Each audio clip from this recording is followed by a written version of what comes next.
All right. All right. Hey now. No 2 week break. We're back. Nick's playing a little hooky from work right now. Yeah, that's what I'm doing. Dude, you look fine. I don't see what the problem is. I do not feel fine, but yeah. Well, what happened?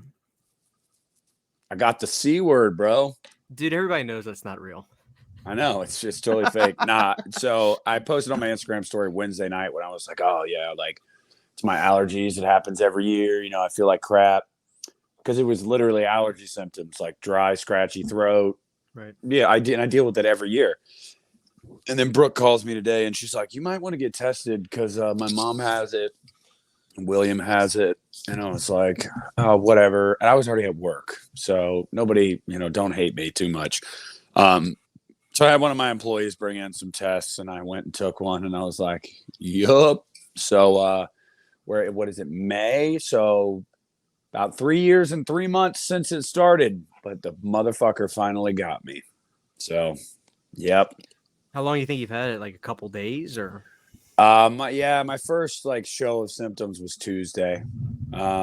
So yeah, I'd say probably since Tuesday. So everybody at work, sorry, but It yeah, is what it is, yeah, Well, hopefully you get through that. Like I said already, like I had it twice, but like I could have ran a decathlon the days I went up when I had it. Like I never experienced anything. yeah. Well, eat a dick, Christian. We don't No, want it. I get it, but it's just weird. Like it's No, I weird know. how it affects people. You know what I mean? Yeah, It's some one of them people things. just carry it. They don't even show symptoms, and I wish I was one of those people. Like if I was gonna get it, I might as well just not have it affect my life. But I mean, I'm not. My mom had it twice, and both times she was sick as shit. So I have it way better off than some people. Obviously, it's just it's pretty mild, all things considered. But I definitely don't feel great. Yeah. So yeah. Well, tonight's show, guys, is a pretty cool one. We're gonna do a show called. Excuse me, I got a burp. Damn. It's called Most Disappointing Horror Movie Releases. Me and Nick briefly talked about it, but like Nick, like when I was making this list, I kind of made different sections. Like I have movies that I actually really like, but the fact of the matter is when they came out, it took a bath or people hated it. I've got movies that I personally had a lot of hope in and was let down. And then I have movies that came out and they were promoted well and boom, people were just like, this is not good enough. Like, so I kind of got like three categories, to be honest with you, because like we didn't really tighten the term, which probably is good because I've got variety on the kind of stuff. I'm assuming you're kind of the same, maybe not. Yeah, no, I didn't parse them out into different categories or anything, but I did want to preface this by telling everyone these are not. It can often get misconstrued as like, oh, these are movies you don't like. That's not necessarily true. There's movies on this list I like, but I wanted to like more, or I expected more from. Now there are some on here that I don't like, but yeah, there's some on here that I'm like, this isn't a bad movie, but damn, it should have been better. So I feel like keeping it more vague like that, I think is for the best, honestly. I agree. And I want to start it out and get it out of the way. I actually just want to let it rip and just get it out of the way. The Babadook is the most disappointing fucking horror movie I've ever seen in my life. I almost put it on there, man, but I couldn't because I was like, I don't even know if I had hopes for it because I did not believe the hype. So then I when I did. saw it, yeah, I did. Everybody and their grandma was like, dude, this is the Halloween of 2016 or 15, whatever it was. I still I get personally offended when the word comes out of people's mouths. I hate this movie. I don't see what people see in it. The kid, it's this kid in this fucking movie. It's past the point of being tense and like an anxiety ridden movie. It's fucking annoying. I would rather be in a room with 27 of the girls from Pet Cemetery with that weird speech she has and the way she talks. I'd rather be surrounded by 30 of them asking me about God knows what than be around that one kid in the Babadook. I'd rather be around 70 of those girls. I hate this movie passionately. I think it's completely overrated. I don't see what the hype was about. The name sucks. Are you kidding me? The Babadook. That's supposed to be scary. The movie is terrible, and I'm sorry. I don't care. It's a piece of shit, and I hate it. No, Um, yeah, I agree. With that being said, would you like to officially kick us off? Yeah. Let that be the preliminary. Okay. So this is not in any particular order of like, this is the most disappointing to least. No, these are just, they're all disappointing in their own way. And the first one I wrote down, first movie that came to mind, Jeepers Creepers 3. I have on my list. Look, guys, and I don't like this movie, but I really wanted to like this movie. It had been what, like a decade, and obviously over a decade. It was like 15 years, and loved the first one. The second one is really fun, and I was like, same creative team coming back, and Jonathan Breck back as the Creeper. They'll be able to recapture that again. No, no. And I paid for the Fathom event. Okay, so I went to a theater to watch this shit show. And I still don't own it, and I don't think I ever will. I just don't want to. I've watched it twice. I did give it another chance at home after it came out, a year or so later, and it's just bad. It's just bad, and I was super super disappointed. This is like the perfect storm of a disappointment movie in literally every conceivable way. Let's get the obvious stuff out of the way. Victor Salva is very known by this point. Enough people started talking about it to where it actually got really public, not just horror fans. Number two, the kid from Clown House spoke out for himself. That also really hurt the film. Right or wrong, I'm just giving you the facts, people. I'm not saying that the kid did anything wrong. He had crimes happen to him, for fuck's sake. Number three, this movie would have been passable, and I say passable very generously, meaning passable would be the high end of a rating for this film. If it had come out very close after 2, it would have felt like, okay, this is out of steam now. Like if they rushed this right after 2, like, hey, it did good enough, let's get another one in while people have it on their mind. Okay, but to have this big of a gap and to finally come back, it better be good. And I want to say that the Fathom event thing was a last minute decision. Was it? I kind of remember. I say this. I don't remember the Fathom event thing being broadcasted until after the stuff with the kid went public. And I wonder if the studio backpedaled. I do remember knowing that the movie had shot and that it was done and it was ready to go, and we didn't have any news on it. I do remember that, and everybody was kind of wondering what was happening. And then, yeah, if memory serves, in 2017, out of nowhere, almost just a few weeks before it was released, it was announced for a Fathom event. You didn't even get like a month's heads up. Like, it was just a couple weeks, and the writing was on the wall there. Clearly. And honestly, it didn't do poorly. Like, it really didn't. I mean, shit, Reborn did pretty well too, because the Creeper that's a draw. Like, even if it's limited release, people want to see that. But yeah, it came and went real quick because of everything that was going on. But unfortunately, I was there for one of those screenings. Now, you can be honest. While you're in the theater, do you put on rose-colored glasses a little bit for it? Oh, and no. like, okay, this is okay so far. This is okay. This is we're hanging in there. Did you have? I could understand if you did. You know what I mean? No, like, you're excited. And I'm being totally honest. No, and I think because you guys have heard me talk about this with movies a lot, when the quality is really bad, like the production quality, the acting and stuff like that, I'm just out of it, like from the beginning. And it's really hard to get me back into it because I feel like I'm watching film school trash. And that's not to say, like, I mean that in the sense of like, it seems so uninspired. It seems like there's nothing behind it. It's so hollow and it's so forgettable already. And so, like, from the beginning, I was like, oh God, this just isn't the same quality as 1 and 2. Like, I could already tell.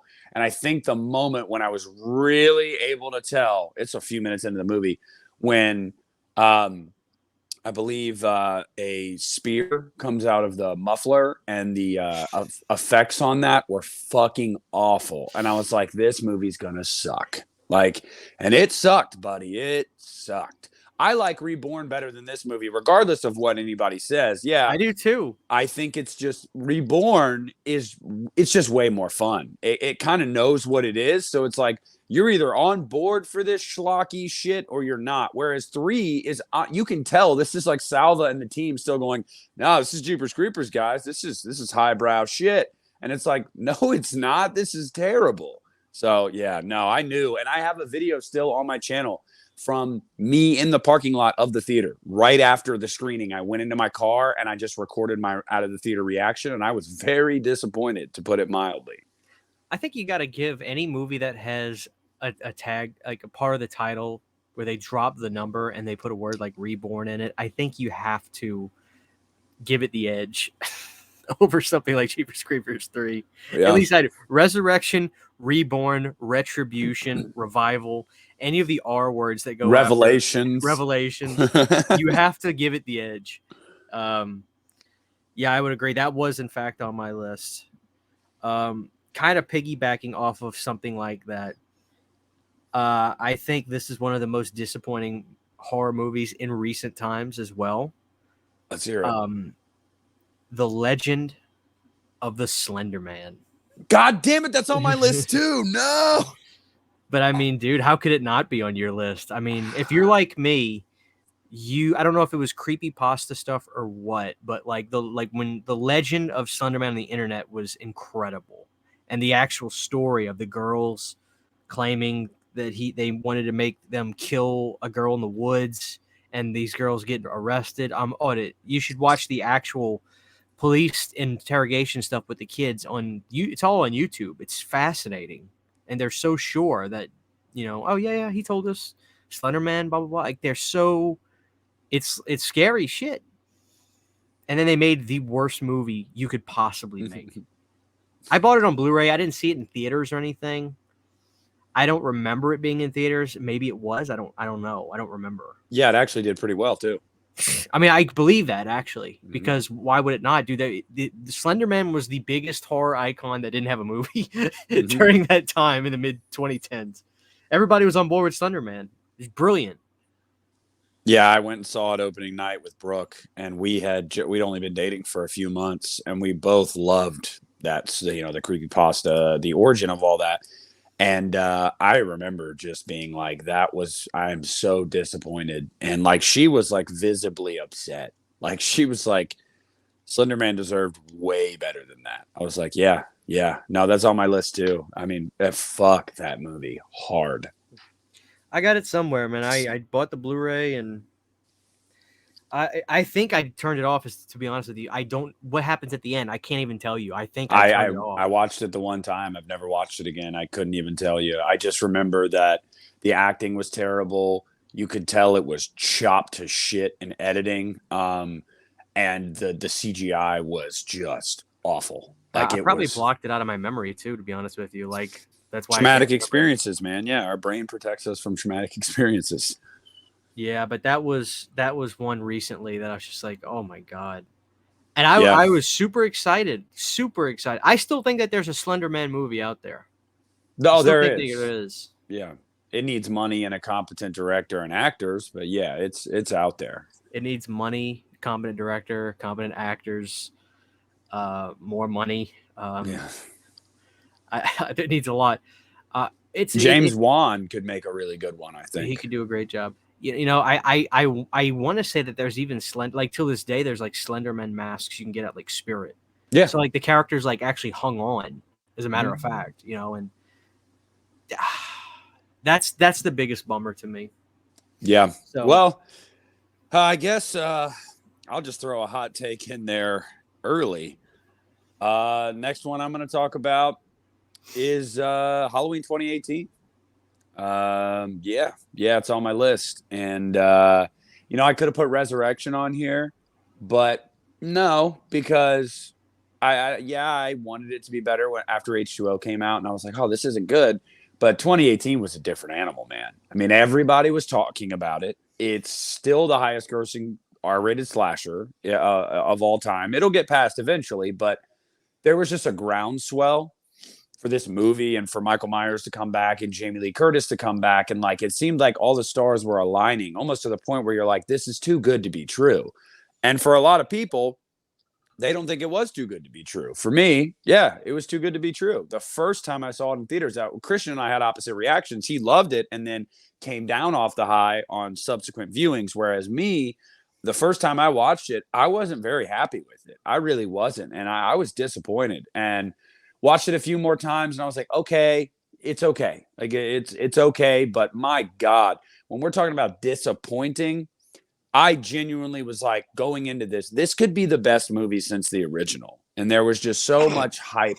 Seriously, though, just because the hype train behind it. I laugh because we're after the fact. Yeah. And you know, you're like, all the hype behind it. You're hearing the critic reviews and audience reviews and how you're just like, this is going to be good. This is going to be good. And I'm not a huge fan. It is my least favorite of the Hollow Green trilogy. I was very disappointed.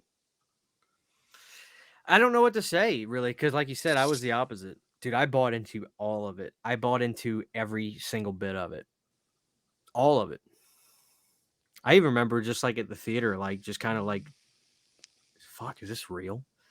Like I had those moments. I will say, like the opening credits sequence, I was like, holy crap, I'm seeing a Halloween movie on the big screen again. Like this is a big deal. But like I knew from how they went into the opening credits, it was a solid opening until we get all these random invalids just screaming and going, Figaro and shit. And I'm like, what the fuck is this? Like it was so weird. And then it just goes into the credits. I was like, oh no. And then we get introduced to the new gang of kids that's supposed to be like Linda, Lori, and Annie. And I'm like, no. Yeah. I'm just the only thing I really like about 18 really now is the music. I think that's my favorite score, or I know it is. Out of the three movies, I love 2018's score the most.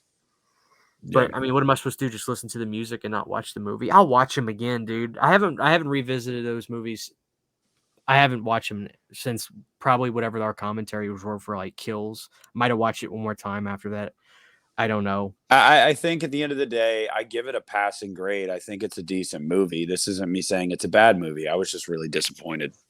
It's weird, right? Because it's like you can't look at it, you can, but it's just like so hard to look at these movies from a broad perspective almost. It's like, would I recommend a normal person checking these movies out? 1,000%. They'd probably love them way more than us.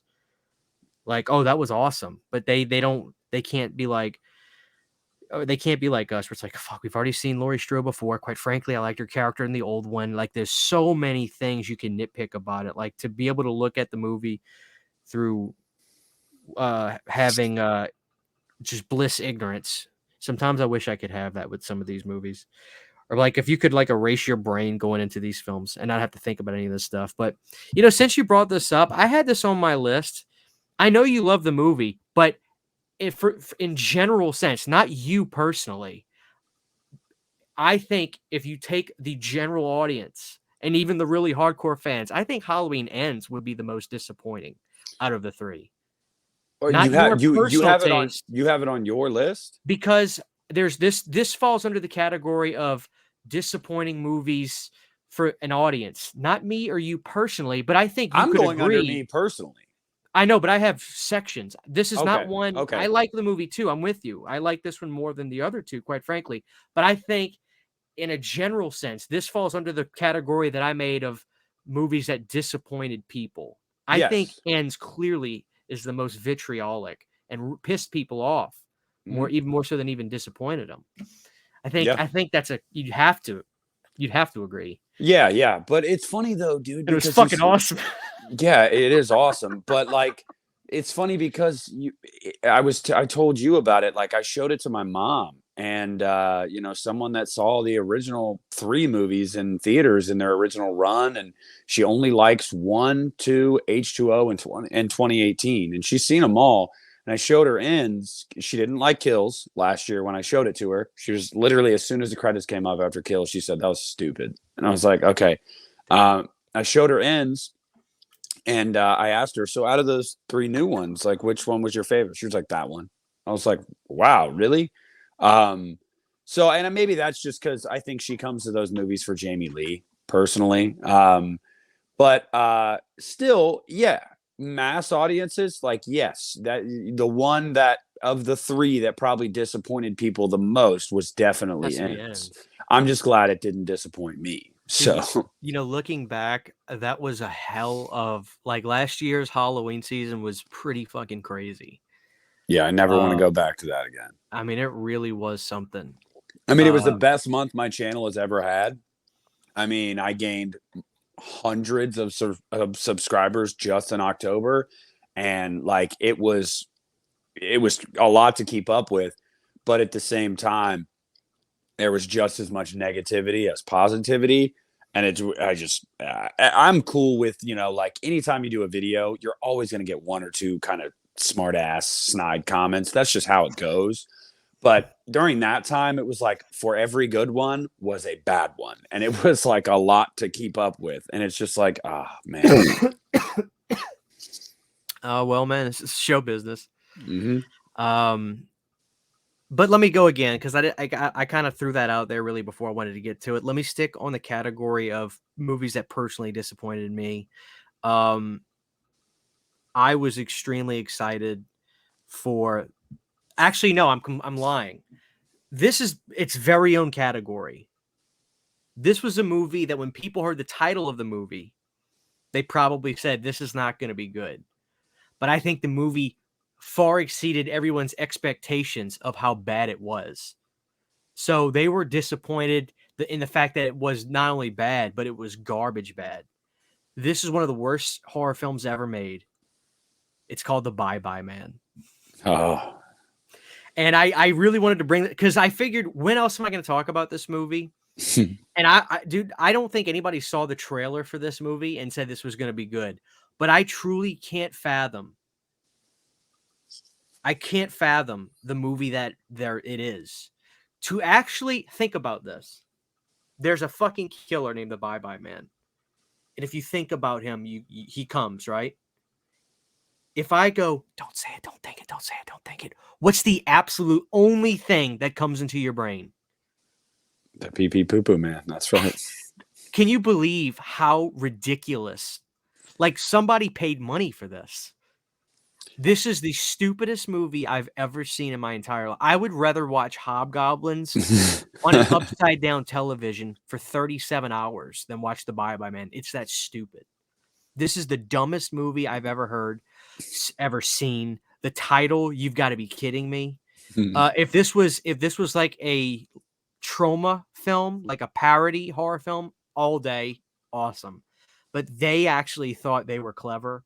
And quite frankly, may God have mercy on their soul. That's all I've got to say. This movie exceeded everybody's expectations of just how bad it was. They thought it was going to be an F. Instead, they all got sick watching it. Yeah. No, I agree. And you know what? I don't want to follow that up with something that's going to piss Christian off yet. We'll get to that. Let's keep the momentum rolling. And the next one I want to talk about, Jigsaw. Look, okay, Saw the final chapter is hokey and cheesy and just not very good, but I have fun with it. I have fun with it. It's stupid, but just for the sake of having the reverse bear trap come back, Carrie Elway's come back, and you got to see Chester Bennington from Linkin Park in a trap. Those 3 things for the final chapter make me go, you know what? I have fun with this movie. Yeah. But it had been years. They hyped up. I remember the poster. Do you remember you remember the posters for this? Like it's like, oh, it's like a tower thing of Jigsaw, right? Yeah, John Kramer's back. Like it's this whole thing, and you're like, this is gonna be awesome. And then you get this wool over the eyes, motherfucking bullshit that I'm just going to call it what it is. This all happened 10 years ago, and I'm another apprentice of Jigsaw. Get the fuck out of here. Like, I was so mad at that reveal. And not just that, Tobin Bell, who's in all the marketing on the posters, has one fucking scene in the movie. No, this movie, I do think it's a bad movie. I will never defend this movie, but not only do I think it's bad, I was actually hyped for it, and it kicked me in the nuts so hard. You know, it's funny. I didn't realize this till maybe the second or third time watching it. It's technically the oldest movie in the timeline, or one of them, and it's the only one with flat screen TVs in it. Yeah, it's complete. It makes no flat screen sense. TVs in it. Yeah. It's the oldest one out of all. I think that's fair because, like, me and City were so excited. We're big Saw fans. We alternate. Like, it's like every year we binge the Saw movies for Halloween, and then the next year we pick something else. And it's like, it's Saw, a different horror franchise, then Saw again, then a different horror franchise, then Saw again. So, like, every other year we do this. We love them. They're so fun because they're soap operas. And when Saw was coming out to theaters, like, Sydney doesn't go to the theater a whole lot anymore. It's just not her bag. But certain stuff, if she's into it, she can't wait. She'll talk about it. Renfield was one of those movies. But we were excited for Jigsaw. We were super excited for Jigsaw. And I remember asking Sydney, until this day, she'll say, I like it. But I was like, Sydney, don't, like, meet me halfway. Let me just be a critic for a second. She's like, what? I was like, how many goddamn people did John Kramer befriend that we still don't know about? Like, don't you think, like, he's like, how much free time does this guy have? Mind you, he's got cancer. It's like, and where has this Joker been the entire time? The previous 10 years, where did he go? Was he on sabbatical from his job with Jigs? Like, what do you think? Where was he? And she's like, oh, well, they'll probably find out he died right after that in the next movie. I was like, oh, you think there's going to be a next one? She goes, oh, of course. Literally, we know the next one's going to be Chris Rock. But, you know, she had there's some stuff in this movie that I enjoy watching. But then again, the logic is even crazier. Listen, I love women, and I'm not saying that they can't do anything a man can do, but you're going to tell me that ginger broad built that gigantic Looney Tune trap, that 25-foot metal spiral trap herself? Where was the equipment? Where were the cranes? Where were the forklifts? Where were the heisters? Is she forklift certified? Does she have a welding degree? Does she have experience in motors and mechanics? Is she an oiler? Like, how the fuck did she make this? And if she didn't do it, who the fuck made it? You know, I can, like, this is where it got too over the top, because you go from Jigsaw, John Kramer making these really, and one of the best scenes in the Saw franchise, it's the gnarliest scene, is the things with the blades. The guy's got a knife chair. It's so archaic, right? But it's self-explanatory. You want freedom? Push. And they're all put on little spring-loaded things that, you got to get through, but there's pressure. You got to push through. You go from stuff like that anybody can make, but then, this girl makes the most intricate life-size torture device in history. That's where it's just like, okay, I think we've jumped the shark. I think we've jumped the megalodon on this one. Mm-hmm. So, I'm with you. It's just, I think they wasted some good stuff in that story too, trap wise. I like some of the stuff that they did, and I think unfortunately, looking back, I'd take Spiral over Jigsaw now, which Sydney condemns me for. She thinks that Spiral's terrible, and I'm like, I like it a little. I kind of like it more than Jigsaw now. I mean, at least it's its own thing, and it's better than Jigsaw. Yeah, I will agree, because Jigsaw, it sucks. I didn't have that on my list out of just respect to my wife, but I can't really argue. Let's see. Okay, here's another one that I think was a major disappointment. This is still in, like, kind of the same category. I think one of the biggest disappointments in general for the horror audience in the mid to late 2010s had to be The Nun. Yep, it's on my list too. Talk about a character that movie was clearly made because the fans, oh, look at that, and they start talking about it. That was an organic film. There was not probably wasn't supposed to be a Nun movie. That came about the same way Terrifier came about. Look at that clown in that movie, even though it's barely in All Hallows Eve. Look at that clown. And then they make a haunted house, weird timepiece. I don't know what that was. Like, it just wasn't. I hate saying this, but like sometimes I just can't help it. It wasn't good enough. You know what I mean? It just wasn't good enough. Like honestly, I'd take a lot of films over The Nun. I'd take La Llorona over The Nun, and at least try people to just say it correctly. Don't say La Llorona. Like, for fuck's sake, have some respect. I take a lot of those movies over The Nun. The Nun is just. I think The Nun 2 will be better, though. I mean, how could it be worse? I think it's actually gonna be a lot better. I think they've learned. I think they're gonna take the criticism. I do. You got to make this movie suspenseful and actually make The Nun, I don't know, do something. How about that? So The Nun has to be the most disappointing horror movie ever in the last 10, 12 years to me. Yeah, nobody liked it. It's on my list too, and I guess I'll just keep it right in theme with where we're at. Annabelle. Annabelle's on there for me too, and it's funny because I feel like the Conjuring universe, the spinoff universe, didn't really get its footing until Annabelle Creation. I don't think, but Annabelle, man, this movie is dog water. Like it really is. I remember I liked the opening. This kind of like Manson family-esque type break-in and murder and like transference of the soul into the doll or stuff like that. I was like, oh, that's pretty cool. It's pretty gnarly. And then it turns into your most by the numbers, formulaic, spooky demon ghost movie I've ever seen. It's not scary. It's not interesting at all. Everything that happens is so telegraphed and expected.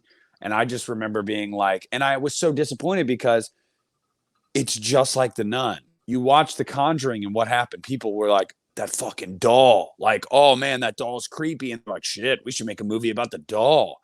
And so everybody was like, oh my God, we're going to get the doll movie. And that doll movie sucked. Yeah, Annabelle. Absolutely. Yeah, it's definitely just, again, it's not good enough. I even though The Conjuring, the first one's not my favorite of the franchise, like that was definitely the line in the sand to start off that world, right? And it's like, this is our marker for how good our film should be.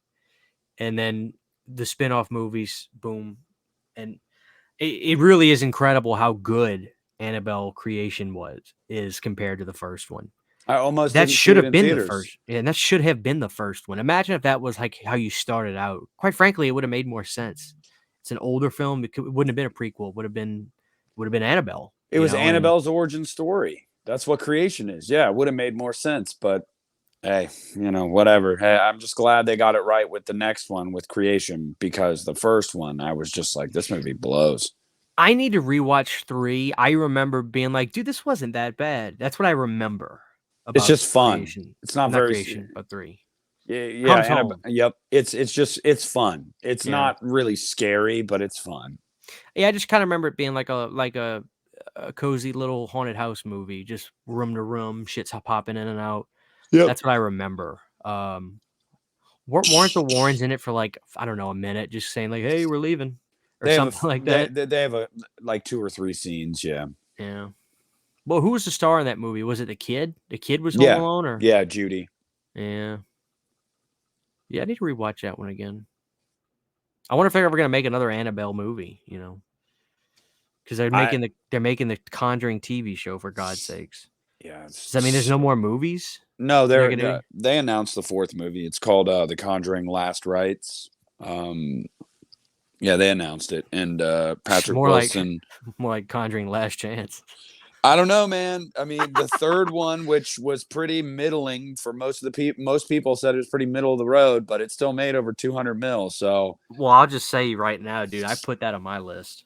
Devil Made Me Do It. I almost put it on my list because I was very disappointed with it too, but I felt guilty about it because I was like, I did like it though, but there are other movies on this list that I did that with, so I don't know why I didn't put it on there. Well, since I mentioned it, like I still have a couple other ones that were like just big disappointments, I think, for a lot of people. But dude, Conjuring, Devil Made Me Do It. I would say it's the best disappointing movie I've talked about so far, clearly. But look at the marker. We're like, dude, 1 and 2 will be considered classics, I think, in the next 10 years. I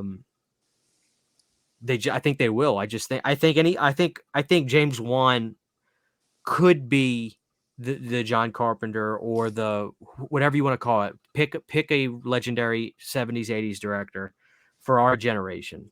I think that's not only safe but like just fair to say. Look at the classics he's done. Dead Silence, Saw, The Conjuring. I mean, most directors that are considered legends may have 3 or 4 movies that like stand the test of time. I think James Wan he's clearly done that. And his presence is so missed in this movie. I think we both agree the story is probably the best. It's so fucking creepy. The story. If you were going to tell me the plot to Devil Made Me Do It, the hair on the back of my neck would stand up. Yeah, Michael Chavez just unfortunately didn't have the chops as a director to make it suspenseful and scary. And you can have the greatest story you want, but if it's not scary in the Conjuring universe, I don't care. I mean, there's just no. Again, I like the movie. And I do like the movie because I think on a technical level, it's a very good movie. Like, but man, there's something about the first two where there's multiple scenes that just kind of creep into your bones. And this movie has none of that. And maybe that's not something you can teach, but I mean, look, if you're going to pass it on to somebody, for God's sakes, like Lee Winnell, you've got to pick up the ball for us. No disrespect to this guy. It just, in my opinion, it was like, I don't know. It's like, it was like a meal. You're eating like spaghetti and meatballs and like an ingredient was just left out. And you're like, something ain't right.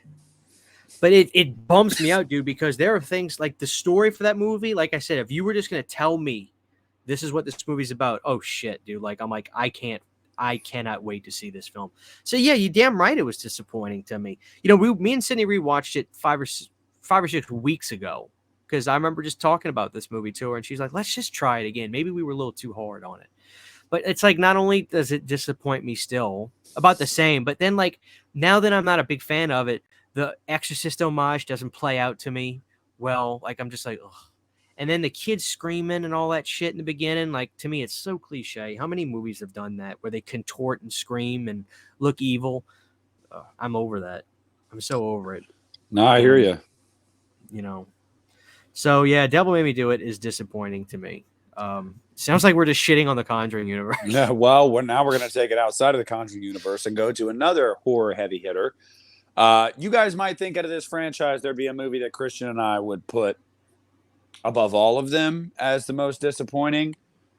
No. While I don't think this is the worst of the franchise, Cult of Chucky was insanely disappointing. It's on my list. I shit you not. Because Curse was a return to form. It was, it's a solid ass movie. It's all around. It's well acted. It's really well shot. It's got some creepy moments. Like, you're really like, okay, this is kind of going back to the roots of Chucky here. And then Cult of Chucky is just like Don Mancini was like, people like me again? All right, let's just fucking throw poop everywhere. And Cult of Chucky just narratively does not make any sense. It breaks so many rules. It's just too goofy, too nonsensical. It's just not a good time. Like, it was just a big disappointment. I feel like I really need to behave right now. Like, dude, I've gone hard on Don Mancini on this movie about this, and who the fuck am I? Number one, I know, but it's just like, dude, it doesn't ruin the old movies, right? It doesn't. Like, I can't go back and enjoy them, but dude, he sure as fuck tried. He sure is. I mean, imagine. I'm trying to think of another example. I can't. I'm just trying to take something you love and then literally do something that you shouldn't do, and tell me if it just doesn't bother the shit out of you. You know, I take another big movie. I'm just trying to think of something. Fucking, I don't know, dude. Like seriously, like, did he just at least tell me he just learned how to multi pop bodies? Like, give me something. No, he just does. You know, he's in a fucking factory in 2. He could have ruled the world in Child's Play 2. Mm-hmm. He could have ruled the entire world. Who the fuck is stopping that army of dolls? You know, I can't. Done, man. Look, I haven't watched the TV show, and I'm not going to shit on it because I haven't seen it. But if I had to bet money, I would bet that I would check out faster than like a roach-ridden motel. I would check out pretty quick. So that's, you know, mind you, dude, like, it just sucks. Like, because, dude, those first 2 movies are about as classic as horror as you can possibly get. I guess for all the people that love 3, 2, I get it. But, like, come on, like meet me halfway. Like, the first 2 are so iconic. Yeah. It's like, I can't take that away. But, man, Chucky has taken lefts, rights, ups, downs, norths, souths, easts, wests. He's still going. So guess what? What the hell do I know? Mancini's still rolling. He'll probably get a season 3, and God bless him for it. He did. Good. God bless him, man. Like I said, what do I know? But yes, Cult of Chucky is on my list. Not Seed. Not Seed. I mean, Seed to Seed. That's fine. But Cult of Chucky pisses me off horribly. Horribly.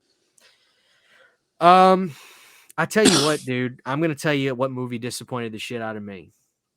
This was the greatest mini film ever. Went viral on the internet. Then they made a film of it, and it should not have been made, in my opinion. That is a movie called Lights Out. I was so hyped, dude, because you remember the film that was like, all it was on Facebook was a girl leaving her bedroom and she'd flip the lights on and off. Yep. Dude, it scared the shit out of me. In the daytime, I'd be like, oh my God. And then the movie was just meandering, and I didn't feel anything in the movie. Dude, I don't know. Sometimes these short films, like, they can work really well, and then they can get the director's gigs, like Saw. Or, you know, there's other instances, but this was one where it's just like, dude, that short film was so good. I don't know. The film did not even remotely level up enough for me. So, didn't see it in theaters. I bought the Blu-ray, watched it twice. And it was like, I remember telling City, I was like, I can't wait to review this movie. I'm so excited. I didn't even review it because at that point, I just flat out refused to talk about movies I didn't like. Now I still get accused of it. Granted, I'm doing a podcast right now about everything I hate in life. But no, everything that disappointed us. We don't necessarily hate it. Well, yeah. But this movie, you know, definitely Lights Out to me was just a travesty. Well, hey, I'm ready to fire off another hot take. We've talked about this before on here, and I know that this one's definitely more 50-50 than his previous movie, but for me, I would say over the last 10 years, few movies have disappointed me as much as Midsommar. I knew that was coming. Dude, I think Midsommar's fire. No, I can't see what a lot of people see in it. No, it's not because I'm dense and I'm a simpleton. No, I understand. I understand the plot. I understand the metaphors, the symbolism. I get all of that. I do, but I just find it boring. I just find it so boring. And, you know, credit to Ari Aster. He made a point to say, I'm going to make a horror movie that takes place throughout the day. Like, the entire movie is going to be bright, daylight, flowers, all that kind of stuff. Like, and I'm going to try to make it horrifying. And to me, he just made it borifying. I mean, I just think that it's a slog, man. And it's weird because I love the opening. You know, going through the house and, you know, the bodies in the bed and stuff. And you're like, oh, whoa, this is going to be weird. And then it's like when everything is like revealed, it's like, what? No way. They're a cult. Like, I had no idea. Like, so, like, I don't know. It's just, nah. I hear you. I like it. To me, it's kind of like a modern day Wicker Man kind of. I see the movie as a twisted fairy tale of a girl who finally found a place to belong, as fucked up as it is. And that's what the ending means. She loses her family. Her boyfriend really doesn't love her and just tolerates her. And I think she finally got what she wanted at the end. So I like the movie a lot. And I've I think it's hysterical when the dude runs out of there with his little ass dick. yeah. It's just I cried laughing when I saw that. I just laughed. I have a small dick too, but I cried laughing. Like I say, like I gotta, I I mean, cry. I hear you. I do, and I'll Yeah, never tell somebody they're wrong for liking it. It didn't work for me. yeah, I get you. You know, this was on my list, but I'm gonna bring this up now. Take everything you just said and replace the title of the movie with Session 9. That's me. I don't get it.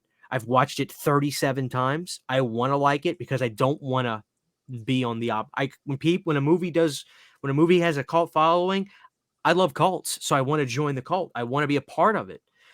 I the movie it does it's like, dude, whatever that missing link is between me and that movie, I can't find it. Cannot find it. I've watched it 1,000 times. I do not think I think it's straight up boring. Hmm. I have the movie like 3 times over. I've bought it 3 times. I've bought it 3 fucking times and I still don't like it. So I don't know. I got the Scream Factory Blu-ray. I've watched the special features, all of it. And that's one of those weird movies, right? It's like Lake Mungo, that people hate or love Lake Mungo. I love it, and other people hate it. I feel like there's less people that hate Session 9 than Lake Mungo, but I shouldn't say hate. It's like, dude, I'm bummed out, but that movie disappointed me so bad. I truly don't get it, but I want to. So I didn't have that on my list, but dude, I definitely wanted to bring up Session 9 now that you mentioned that, because it's literally, I feel verbatim about that movie. All right, well then give me one that's on your list. Dude, what about Rings? Like that was disappointing in a number of ways. Oh, it's on there. You know, this is infamous for the movie that killed Friday the 13th. You know the story, right? Like this has been like Peter Bracke and stuff was talking about, like Paramount was seriously considering bringing back Friday, and when this movie tanked, the studio took it as horror's dead. Nobody's interested in horror movies right now. Mm-hmm. No, they just don't want to see shitty horror movies. Yeah, Rings is on my list too. I didn't put the Ring 2 because the Ring 2 is not great, but it's got some interesting things about it. Rings, it opened strong on a plane. I was like, oh shit, that's kind of a cool conceit, and then it's just downhill. It is downhill. Yeah. Yeah. I don't really know what else to say about Rings except why do I own every movie that I've mentioned so far? Like I owned all of them. I own every single movie that I don't like. I'm just a son of a bitch, I guess. I own a few of the ones I've talked about. Actually, I own most of them. Yeah. Here's The Ring right here. Dude, this is such a good movie. Look at that, $420. That's what I paid for this on DVD. Dude, this movie's so fucking good. This movie scared the piss out of me when I was a kid. Yeah, same. The piss out of me. I put it in my latest video when I talked about remakes that are better. And I know a lot of people love Ringu, but I don't know, man. The Ring, that movie just messed me up as a kid. So before we move on, I didn't have this on my list, but I'm gonna grab it and see if you agree. Most disappointing horror film in the franchise. I think this is it. 4, without a doubt, worst one. Are you gonna rewatch Ghost Dimension? I shit you not. You will be like, okay, Christian, like, dude, it's now that it's in the past. Now I can sit back and watch this and be like, all right, I can see how you can just get your rocks off with this one. I take Ghost Dimension over 4 every day of the week. I might tonight. I was thinking about what I'm going to watch tonight. I might. We'll see. Sexy ass broad in that one too. Okay, I'll take your word for it. But I don't know, man. I do remember going, "What the fuck is this black blob? Like what? Like what are we doing here?" I think it's fun. I do. Well, let's talk about one that never needed a sequel, but we found out it was getting a sequel. And so we all wanted to have hope for it because we were like, well, some of the people involved are coming back. Not the major players, but I'd say one major player. Decades later, Lost Boys: The Tribe. What a fucking terrible movie. Are you going to include the third one too, whatever that one was called? The Thirst. The Thirst is Thirst. better than The Tribe. Okay, I didn't fair put enough. The Thirst on here because after how bad The Tribe was, the fact that the next one was marginally better, it wasn't really disappointing because it was like, well, that was better than the last one. Dear God. But yeah, a movie that never needed a sequel, or if it was going to get one, it should have happened like right after the first one came out. But waiting as long as they did, you know, Feldman's back. You're kind of like, okay, there's some validity to the project. It's been a while. Maybe they come up with a good idea here. No, that movie sucks balls. Yes. I can't even lie. They're just, it's not good. You know, because Corey Feldman talked about that in his book. And he claimed that it was going to be like a lot bigger and better. And Sutherland was supposed to come back and this, that, and the third. And dropouts. They offered people this much. And they're like, no, thanks. And Feldman, like, dude, like he was not in a position to deny any work, quite frankly. And he was open about it. So, you know, he's in it. Yeah, he's in it. That's about all it's got going for it. But yeah, it's a bad movie, man. You know, I'm looking at my list now, and I've still got some bangers on mine that I cannot wait. I want to say that I have this on my list. You tell me if, because what I remember is Rob Zombie's Halloween 2 was pretty fucking hated when it came out. Yes. You know, so like I figure we can just go there because, and you know what, I still want to wave the flag. This is one of the best Halloween films in the franchise, to me, without question. And I don't, you know, there's one of my friends, or you know him too. You were on a show, Jake Slaughterport. Yep. I remember that one time he goes, Christian, dude, I remember listening to the Uneeda, and you guys, quite frankly, you wouldn't shut up. You, Nick, and Lee literally were talking about it like it's the second coming of Christ. And he's like, dude, I finally was just like, let me just get this shit out of my way. And he goes, dude, I watched it, and I heard what you guys said about it, and like Brad Dourif and everything, and like, dude, like I really do like it now. Like, I think, and you know, I've said this to you before. If people see a movie and they feel one way or the other about it, and they don't watch it for a number of years, take that idea that they had. If it's slightly good, they'll be like, yeah, I liked it a lot over time. If they had a more negative response as time goes by, they hate it even more. And if they exaggerate, I'm guilty of this. You exaggerate your opinion on it. How many people have you heard that hate this movie that haven't, like, they, when you ask them when's the last time you seen it, oh, fuck that movie, dude. I'm not watching that shit again. I saw it in the theaters. I saw it in the theaters in 2009. Fuck that movie. Well, most of them. Obama was on his first goddamn term when this movie came out. Yeah. You know what I mean? No, yeah. And most of them say that. I saw it one time, never again. Trash. And I'm like, okay. I mean, this movie's fucking awesome, man. Yeah. If we can't all have taste. Like, I understand. But no, yeah, as far as like audience reaction, yeah, you're absolutely right. That was one that universally was pretty shit on. Yeah. I think it's cool that Rob likes it too, more than his. It's funny because the headline of the article was like, Rob Zombie prefers his second one over the first, with the quotes like, two had some all right stuff in it. Mm-hmm. And I read that in his voice, like, yeah, you know, two had some all right stuff, I guess, you know. Yeah, it had some all right stuff. More than all right.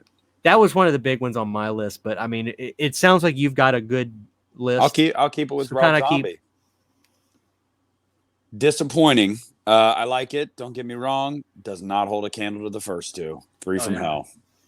Three from Hell. No, it look. It's a sinking ship, in my opinion. It just doesn't. I mean, when Sid Haig passed away right after production started, and they had to kind of rewrite it a little bit and put, you know, and Richard Brake's great. I love Richard Brake as an actor, but it just wasn't the same from the jump. And it's just it is literally the Devil's Rejects. Like there was no other. It's like we're on the run, trying to get to another country so we can commit acts of debauchery there. And we have to replay some of the bits of Devil's Rejects. Oh, instead of the hotel room, we'll have the kitchen table, and we'll have Clint Howard as a fucking clown, and like we'll have like there's a lot. We'll have Baby killing a butt naked girl in front of an old lady in the street, which is funny, but like there's just a lot about the movie that like it's trying so hard to crib off of Devil's Rejects to remind you of like, oh, you guys remember this one you liked 15 years ago? This is like that, and it's like. Not really. It's not like, I mean, in some ways, yeah. But yeah, it was really disappointing. Like I said, I do like it overall. I think it's fun. I think if you just kind of shut your brain off and you're just kind of like, let's just watch them do some messed up shit. Cool, fine, whatever. But yeah, it doesn't hold a candle to the first two. It's almost like seeing like a really great band past their prime. Yep. You're happy, but I got to see him, that sort of thing. It's just, my opinion gets worse as time goes on with that one. It's more sadness really than, oh, it sucks. It's just like, man, like it just, it's cool that, Sherry got her movie. I feel like that's her movie. And I think she's pretty good in it, to be honest with you. She is. I like her stuff with the bow and arrow, and she was clearly. I wish they would have dialed in even harder the fact that she was. I mean, they did. That she was clearly psychotic at this point. She really has lost her sense of reality. But they didn't really like. I feel like halfway through the movie they just stopped with it. Like, why didn't she have much? She didn't really have any more delusions after she got out of prison. Like, I feel like we could have kept going on with that. We could have they didn't really do that, and I don't know. Like the Wolfman, as cool as he was, I feel like he leveled out Bill Moseley's. He leveled out Otis instead of making him more annoyed, which is the way we liked him in Rejects, right? Mm-hmm. Because like Otis and is that supposed to be his dad, Captain No, Spaulding? It's supposed to be Baby's dad. I don't think they have the same dad though. Yeah. Well, it's just like it's like the highlight of the series is them wanting to get ice cream, and he's like, we ain't got fucking time, and of course they pan to them getting ice cream, and he's all pissed off. Like that's where it works so well, and like just seeing Otis kind of have like a friend. It's fun for a few minutes, but it's just like, oh man. Yeah, I don't know how often that's not Otis. I don't know how often I'm gonna revisit 3 from Hell. I don't know. The only one I really I revisit often is House, but it's a double. I feel like the only thing stopping Rob, if somebody could say, dude, Rob, you know what you need to do? You need to give us Dr. Satan. The first thing that was going to run through his mind is, how do I work my wife into the movie? And I respect it, but that's probably why we would never get a movie like that, because like you'd really have to shoehorn Sherry into something like that. I would think, he hasn't done one without her, so yeah, you're probably right. I respect it. A lot of directors work with all the same people, but it just is what it is, I guess. Yeah. Just let me look and see if there's anything else. Here are some really obvious ones, like big disappointments when they came out and there's not really much you need to say. It's no surprise that obviously Halloween 3 Season of the Witch was a big disappointment. And I also had Psycho 1998 on here. That was I remember being a little kid and my parents talking about that movie when it was coming out. And I remember being in Blockbuster and seeing all kinds of publicity for it, and after that, like, no, and I didn't see it until a few years later. But to literally do a shot for shot remake, It's kind of, bold strategy. and Gus Van Sant is like a really artsy kind of director, so it's kind of weird that he did that. And he had been around for a while, Gus, and he's like pretty acclaimed director. So I don't know, but we did get the great Vince Vaughn as We did. he rocks a turtleneck in that movie. I don't even think he's like horrible in that movie. It's just, dude, it's hard. It's extreme because he's so funny. It's hard to take him seriously in that movie. But maybe if I had known who he was, because I don't know if that was his first movie or not. I think it was relatively close to his first movie, if not his first. But I don't know. I don't really think there's a problem in that movie. The problem is it's a shot-for-shot remake. It's got a big cast. You got Julianne Moore, Vigo. You got a lot of names. If you watch the movie, if you haven't seen it, you're gonna see a lot of big names in it. Yeah, Vigo of Leatherface fame. Yep. Mm-hmm. Yeah, he was in prison too, which was a Charlie Band movie a few years before that, and I think that was actually his first movie too. So, yeah, he had become a big star by that point. He had done movies with Stallone in the '90s. So, and Vigo's great. Like, he's always great. Obviously, Lord of the Rings. My wife loves Viggo Mortensen. Loves him. All she does is watch his goddamn Lord of the Rings movies. Every time I come home from work, she's got them on. Every fucking time. She's making me watch the Twilight movies right now. She said, Christian, like, they're bad. I need you to go back and watch them and to really experience, like, what our high school days were like. I was like, what do you mean? She goes, just trust me. Like, you got to see if we were this angsty and just, like, cringy. And we watched the first Twilight last night, and it really is painful. It really is painful how bad it is. It captured every girl in my school. They get better as they go on, though. Those movies do. They definitely get better. But yeah, there's some cringe. There's definitely some cringe. Yeah, we were starting the second one last night, and third one's my favorite. Oh, so you like them?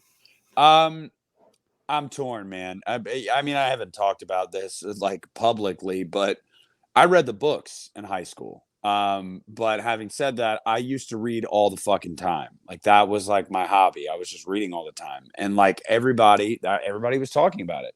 So I read the books and I liked the books. I really did. And the first movie, I was just kind of like, I don't know. Like, dude, it's so bad watching it. And then the second one, I'm like, it's not a bad movie, but like, I don't really fuck with Taylor Lautner, so I did not want to follow Jacob the entire movie. I was like, so that one's my least favorite because I'm like, it's just so uninteresting to me. Oh, dude, his wrestler haircut in the first movie where he's got like, he takes like the top portion of his hair and does the ponytail and the back hangs low. Oh, it's the worst wig I've ever seen. And Kristen Stewart, anytime the Cullen guy, what's his name, the awesome actor now, Edward, Robert Pattinson.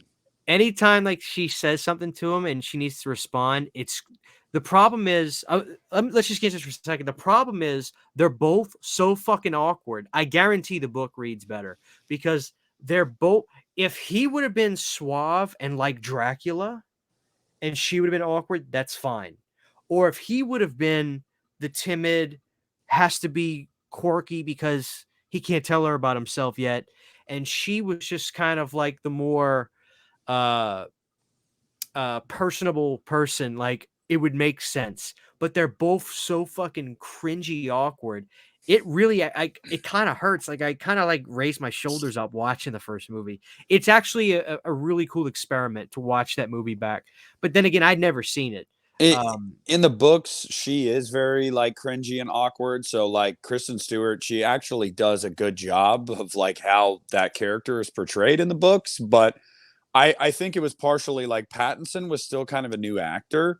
So, and admittedly in the books, like he is more suave, but he also is clumsy too. He's not like his family. But yeah, no, you're absolutely right. But by the time they get to the third movie, they really start to grow into their roles, I think. And also that's when the action is more prevalent. Like there's legitimately like an all out war in the third movie. So yeah, they get better, but yeah, no, you're not wrong. Yeah. I mean, I'm not really into them. They're, that's not my cup of tea per se. But I got to be honest, it was a fun experience watching that first movie, and Yeah, I thought City was exaggerating with how cringy it was, but it's pretty bad. Yeah. So where were we? I'm sorry. I'll No, probably regret bringing that up, by the way. yeah, I know. It's fine. I don't give a shit. Kind of take us off with some of the rest of your list, because that was basically a lot of the things I had. So I've Besides got, obvious stuff, like stuff that was stuff that was disappointing when it came out, that's obviously legendary now. Like basically the entirety of John's career in the 90s, yeah. all of it tanked. None of it made money. In the Mouth of Madness, Memoirs of Invisible Man, which I wouldn't even call a disappointment. Literally nobody's still seen it. Village of the Damned. It all did shitty in the 90s. Obviously The Thing was a big disappointment for him in the 90s. Made no money. But everything he does now, everything he's done now is fucking liquid gold. But now that I've got that out of the way, kind of take it away. I've got the Descent too, and I'll just say, I was watching The Descent too, and I was going, "This is probably one of the better sequels I've ever seen." Until the third act, and the movie fell apart. The recreating of the ending of the first movie in ways, while also then this whole the whole emotional coil and struggle of these two movies, and the characters being like, "It's cool, I'll sacrifice myself for you." Fuck no, die, bitch. You bone my husband. Like, I hope these things eat you. I did not believe that character turn at all, and it pissed me off. Yeah. So I don't know. You got anything to add on that? No, I don't. Okay. Christian, on. I'm gonna get some pushback, I think, from Christian on this one, because he likes this one. He likes the Vegas setting. Hostel Part 3. I don't know. It's not bad, but the first two movies I thought were so good and came out at the perfect time. And I thought the third one it missed the boat, and it just wasn't the same quality. And I don't know. I won't push back. I like Hostel 3, but well, I'll let the audience decide. You'll push back on this one. Okay. Book of Shadows, Blair Witch 2.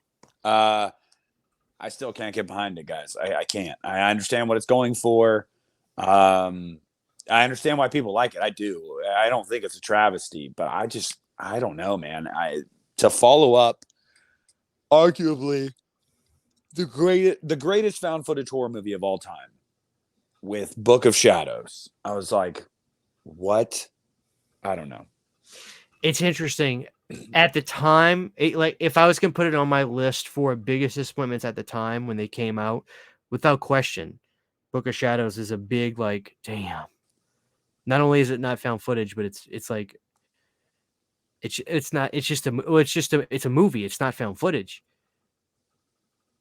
I would kind of say you could argue that the 2016 movie was as big as a disappointment release as Book of Shadows was to people.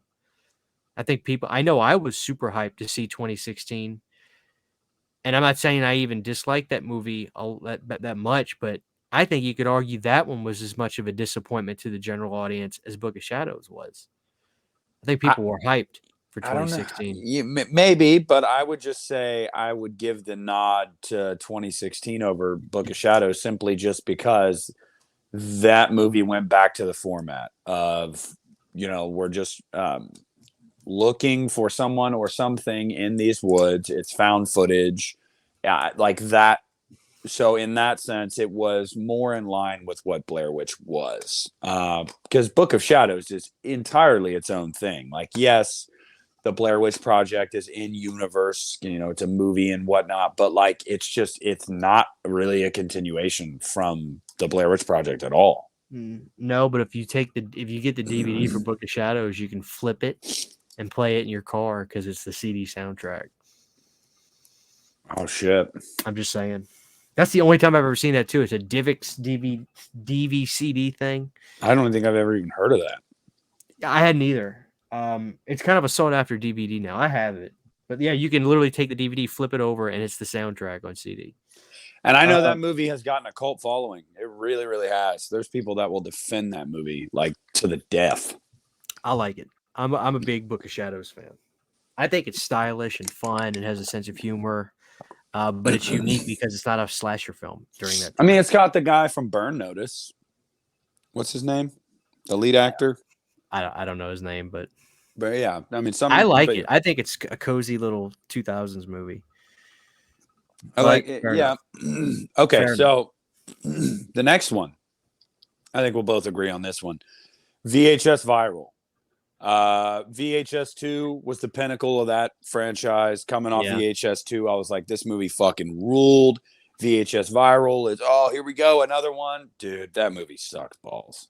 Yeah, it's like it's sad because it's like I have again every movie I've talked about I own, and I own Viral, and I just think it's really really forgettable to the point to where unless you and I've watched it twice, but if unless you kind of really tell me what happens in that movie, I can't really bring much up about it. Isn't there a zombie segment? I know that there isn't two, but I like it in two where he's riding the bike in the woods. Yeah, that is good. I can't remember anything from Viral either. Yeah. I like one a lot because one had that danger factor to some of the stuff in it. Like it was just like really like the kid, like the couple in the hotel where like the video comes on and they're asleep and they take their shit, their wallets and stuff. Like it's just like, oh shit, are they gonna wake up? Um, but yeah, Viral is just.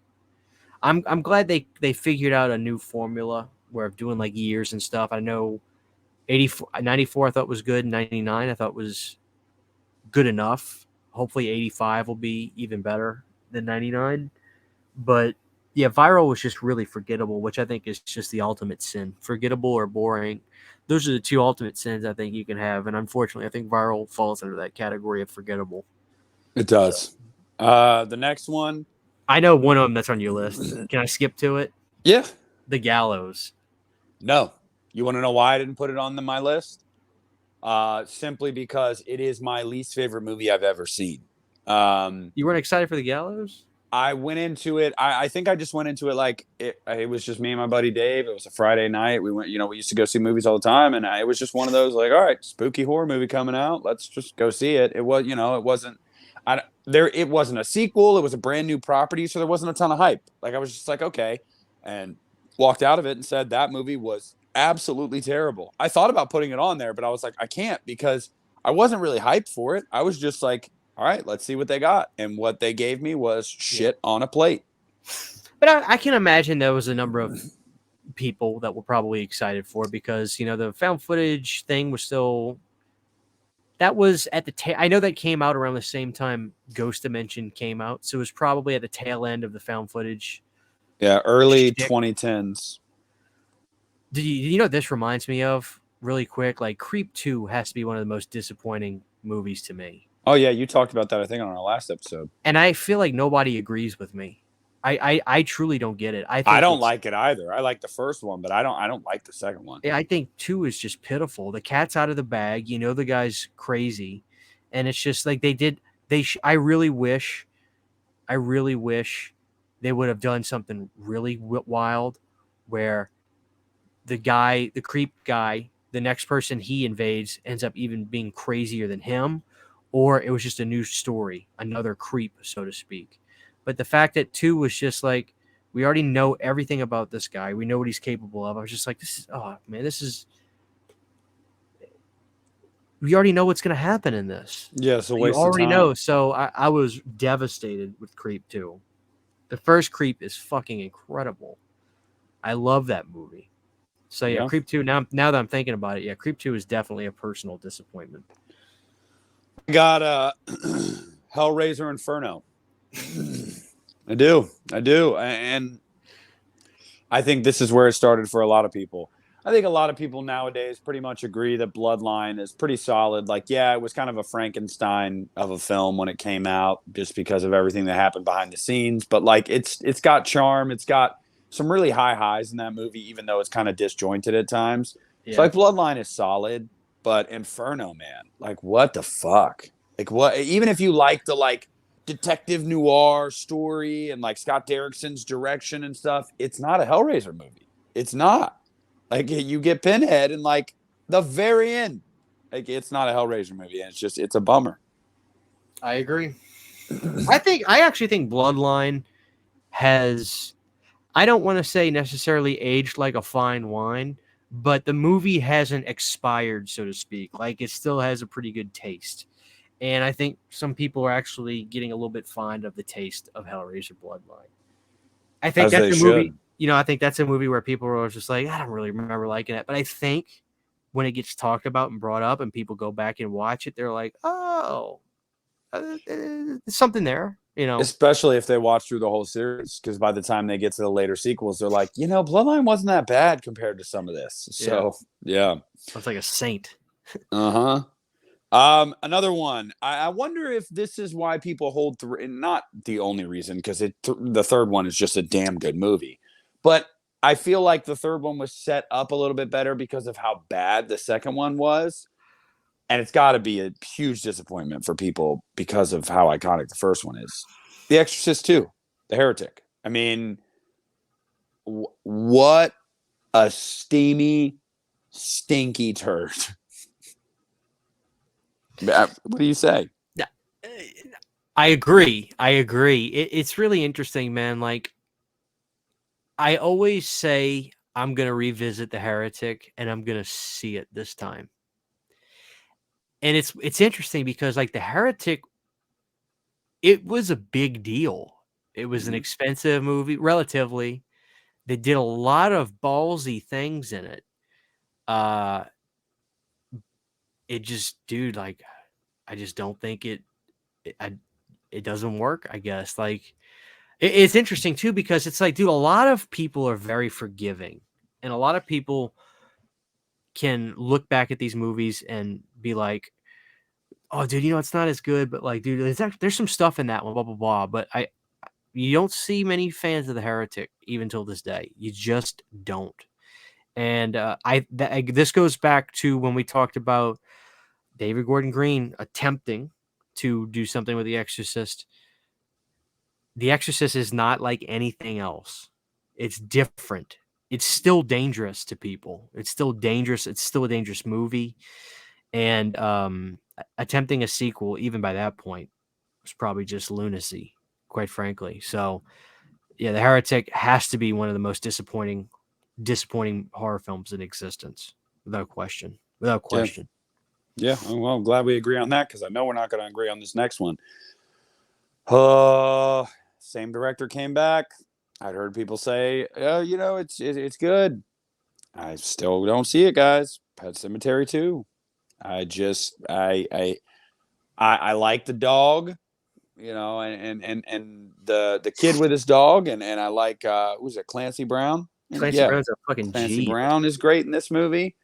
But when I think about this movie, I just think about, like, the dog wolf head sex scene thing, and it scarred me. I was just like, what the fuck am I watching?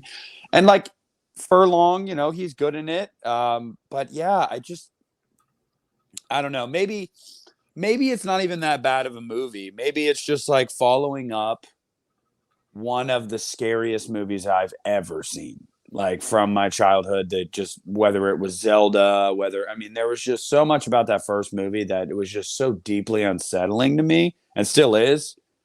And I just don't feel like the second one has any of that. Even if it is like, oh, technically it's solid, but I just don't think it has that spirit. No, it doesn't at all. It's actually, to me, I find it vastly different. I find it a video store version of Pet Sematary, but I love that about it. It's way more palatable to me. Way more. I would rather if you were just like, hey, let's watch Pet Sematary, I would probably say, hey, let's just do 2, because dude, I I know I don't probably have. would too. I don't like watching the first one now that I'm a parent. I really don't. Yeah, to me, it's like, and I'm not a parent, but, like, dude, the funeral scene, I just don't want to.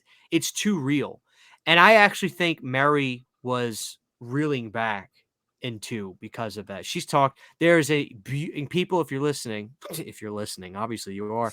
There is an amazing Synapse Blu-ray. It's called Unearthed and Untold. It's a documentary about Pet Sematary. It's literally fantastic. Mary Lambert's in it. The cast is in it, and they all talk about the making of the movie. And she has gone on record, like, yeah, like, the funeral scene is the most brutal thing. And I agree. Like, I'm not a parent, but I have a heart. So seeing a kid die in the movie, it's one thing. But because I know it's a movie, it's just like, okay, there's no kid getting hit. But that funeral scene, that's the funeral scene is a funeral scene, and those reactions are just it just gives me it makes my skin crawl. The And funeral scene. I'll never understand. I've heard so many people complain about Dale Midkiff in that movie and his acting, and I'm like, what are you talking about? Like, I think he's really good in the movie Who was that? personally. The dad or the Yeah, grandpa? yeah, the dad. I'm like oh God, man, God, like the him falling to his knees and that guttural scream, or the funeral scene, or the scene where he's talking to Gage's corpse while he rocks it. And yeah, no, man, I think he's good in the movie. It's not my favorite Stephen King movie, but to deny that it's probably that the first one's probably top 5 would be silly. But Yeah, dude, I'm on the opposite side of the coin. I love to. I think it's a much more ease of access movie for me to watch. And I think it's a fun 90s video rental store. And I think it's got better music. I'm sorry. Pet Cemetery, the song is great, but the record, and it's so weird to say this, but I can't help it because I'm a really big Ramones fan. Brain Drain is a shitty album. Mondo Bizarro is a much better record, and Mondo Bizarro has Poison Heart on it.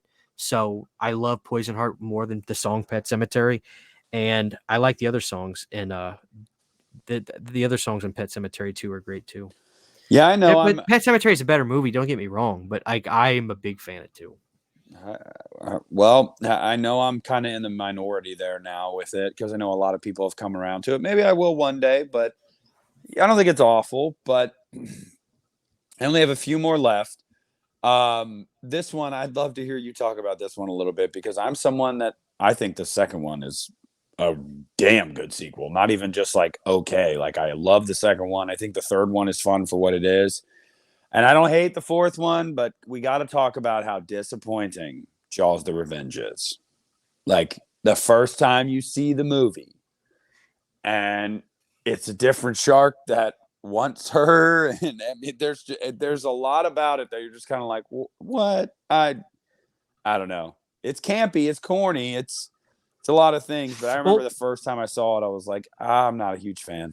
the legend goes the actress Lorraine Gary, her husband was a very very high up person at Universal Studios, and that movie was a present, like an Yeah. anniversary present for. Um, I definitely think upon its release, it was a major disappointment. How could it not be? But I think it's so outlandish. I've had fun with it since the first time I watched it. I really have, but I'm not jaded. It's ridiculous. This is such a stretch. I really think if the movie is her going through like a mental breakdown and she is having these paranoid schizo delusions about the sharks.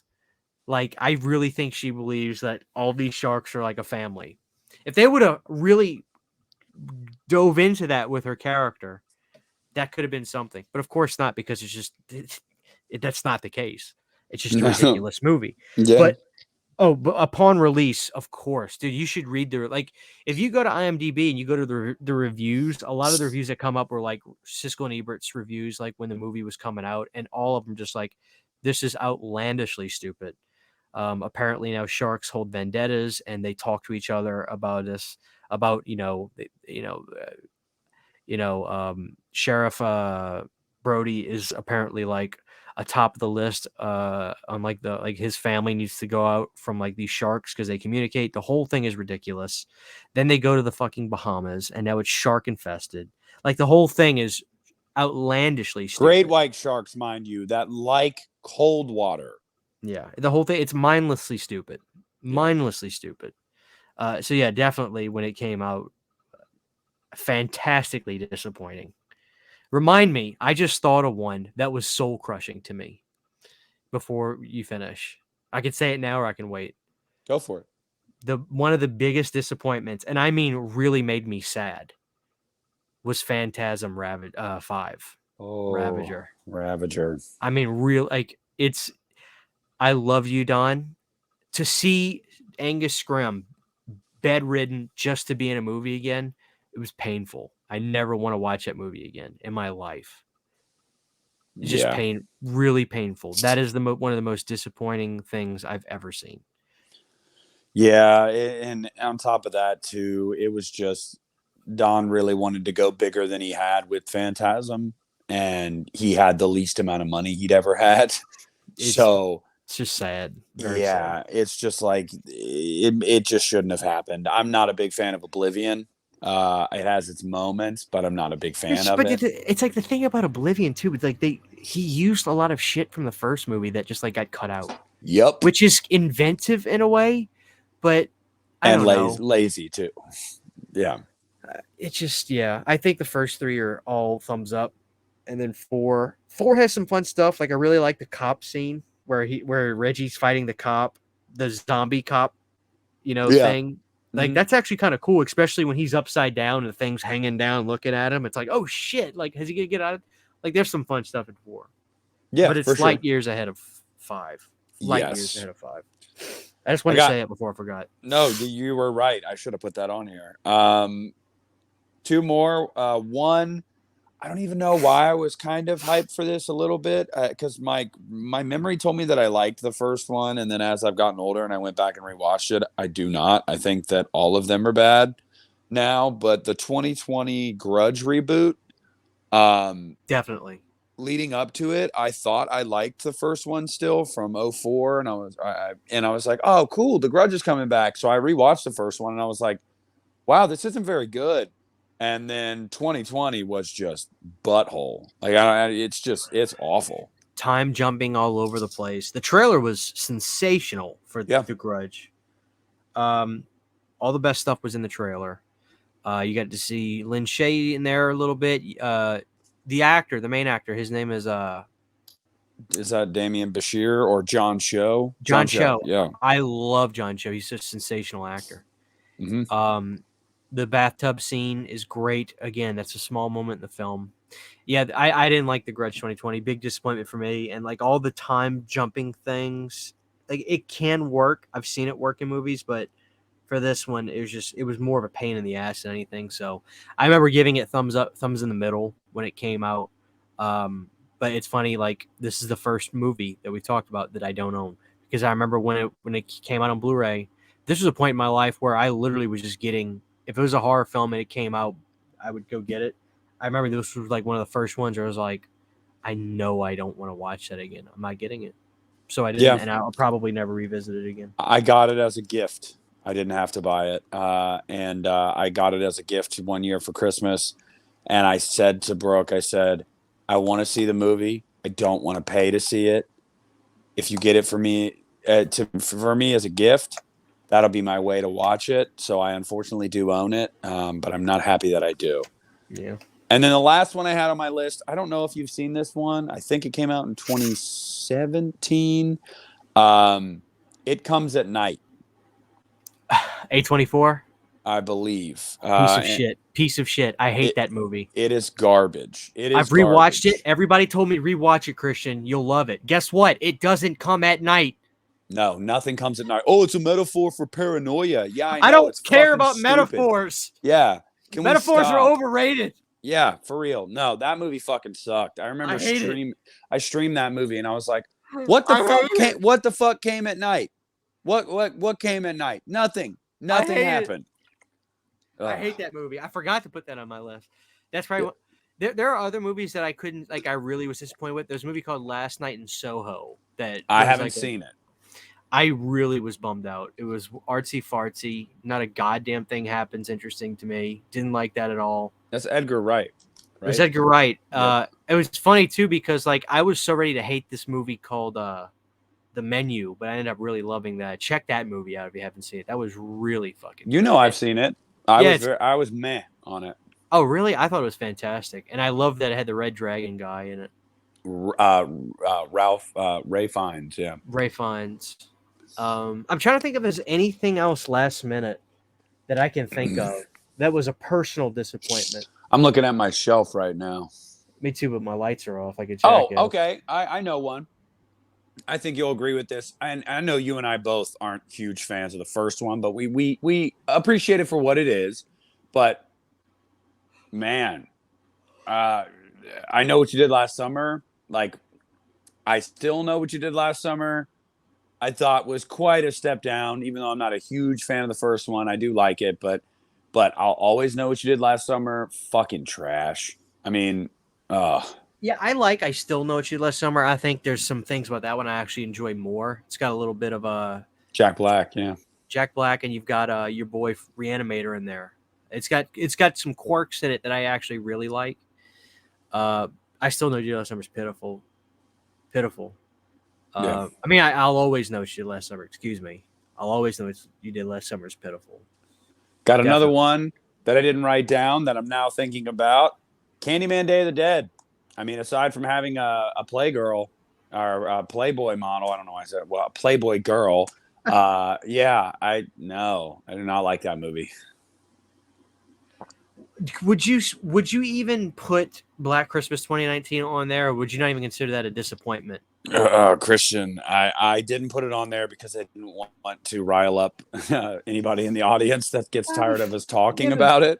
Who gives a fuck? But yeah, no, that was a huge disappointment because I was excited. I am a fucking mark for holiday horror. And so getting that announcement, I remember the teaser poster, the icicle dripping blood. I was like, fuck yes, like Black Christmas is back. Yeah. And man, yeah. Ugh. I'm just double checking before we wrap it up. Let's see. I mean, I'm looking at movies and I'm like, Reanimator. No, fuck, dude. Like, Bride of Reanimator is amazing. I can't say that. Oh, I got another one. Leatherface 2017. That movie's a masterpiece. Yeah. Psych. I don't think it's a trash can like a lot of people do. There are some things about it I do like, and I do own it. But I do too. God, man, you like.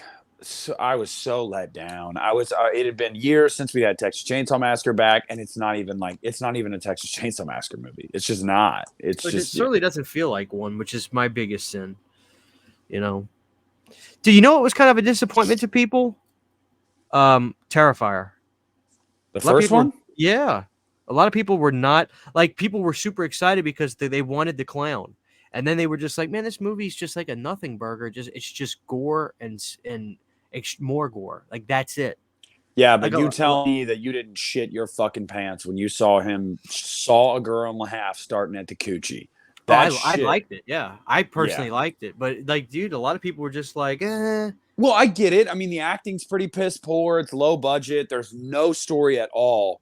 But the aesthetic is awesome. The atmosphere is awesome. The practical effects are awesome. Art is awesome. I love the setting. I like Terrifier. Terrifier 2 is far superior, but I like the first one. Yeah, I like the first one too, which was like when it wasn't until like the second movie was legitimately about to come out that I started hearing a lot of people say, I don't know, man. I'm not like Garrett, for instance, like he hates the first one.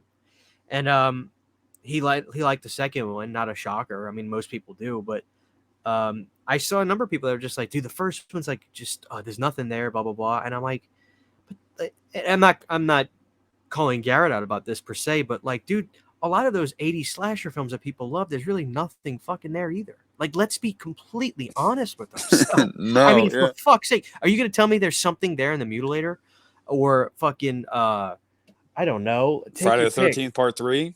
You know, Chris got assaulted by Jason. You're like, what? Like, what? You know, that's the whole story. Like, most of the Friday the 13th movies, let's just be honest, don't even have a plot. We came here to get drunk and get high and fuck. And some guy kills us. Dude, they got that X factor. They do. Yeah, they got that X factor. But that's what I'm saying though. When you do kind of strip some of these down now in hindsight, you're like, yeah, there wasn't a ton of meat on the bone there. And that's fine, but it's just like what they have is they have time and nostalgia on their side too. Yeah. You know, so time will be kind to Terrifier because this is definitely a franchise. It'll end up being a franchise. So I think 20 years from now, people will look back and appreciate the first one. Yeah. I don't know. I'm doing my last look. I got one more. Go ahead. Return to House on Haunted Hill. Fuck Yeah, that that movie. it's really not. It's not good enough. Like, dude, the three retro horror remakes: House on Haunted Hill, 13 Ghosts, and Ghost Ghost Ship. Ship. Yep. I think 9 out of 10 people would say House on Haunted Hill is the best because Yep. it genuinely mixed retro horror and 90s horror somehow perfectly. Yep. It's such a good movie. I love And then that I would movie. say 13 Ghosts would be second place, and then I put Ghost Ship last. Out of the three. But dude, House on Haunted Hill, yeah, that I'd rather just talk about that. Yeah, that movie fucking rules. I need to watch that movie again. I haven't watched it in a while. So good. Oh, it's so fucking good. Yeah, I own the fucking I bought the Scream Factory release of it. Still haven't even like dug into the special features or anything. Yeah. It's I can't bring that movie up to Sydney without her getting irate. I She think doesn't like it? No. So the story is this. I thought I told you this before. Maybe I haven't. You might have. She gets irate. We're at FYE when we still had one, which I miss it dearly. And we're flipping through the Blu-rays. And this was like 2017, 2016 when all of a sudden Scream Factory finally started getting movies in FYEs. And like it was like literally like a gold mine to me because I didn't like ordering movies online. Still don't sometimes, quite frankly.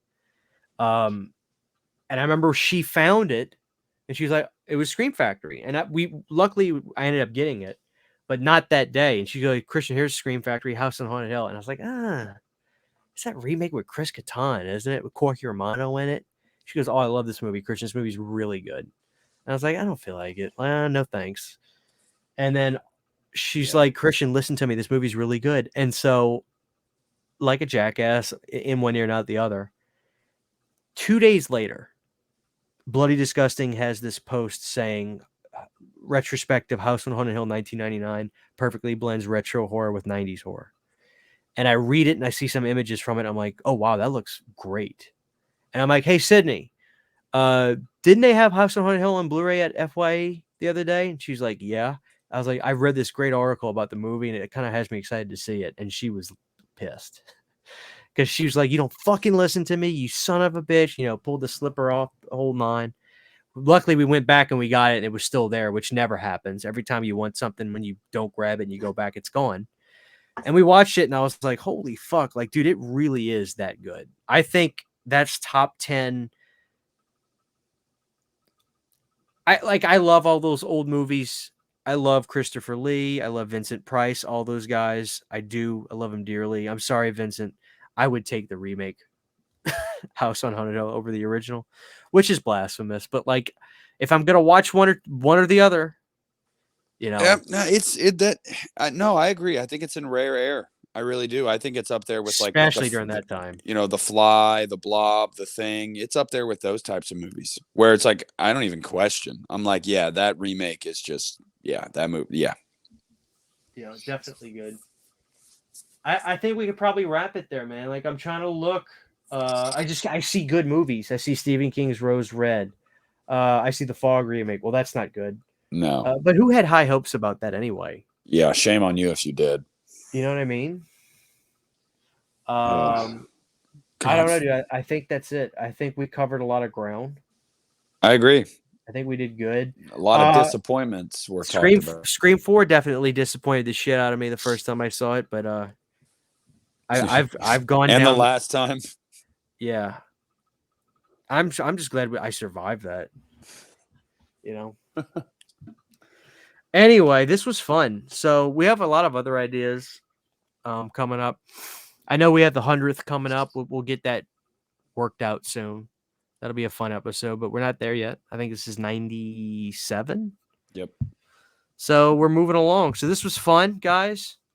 Thank you for hanging out with us again on another Uneeda horror podcast. Tell us why we're wrong. Tell us why we're wrong so I can, probably do nothing about it. Yeah. But hopefully you guys did enjoy this. Even when it's a negative episode like this, hopefully it's still really entertaining. Because if you just hear people talk about what they love all the time, oh God, yeah. I'd get bored of that. Yeah, I like a little spice in my life. Yeah. So there you go, guys. Thank you again.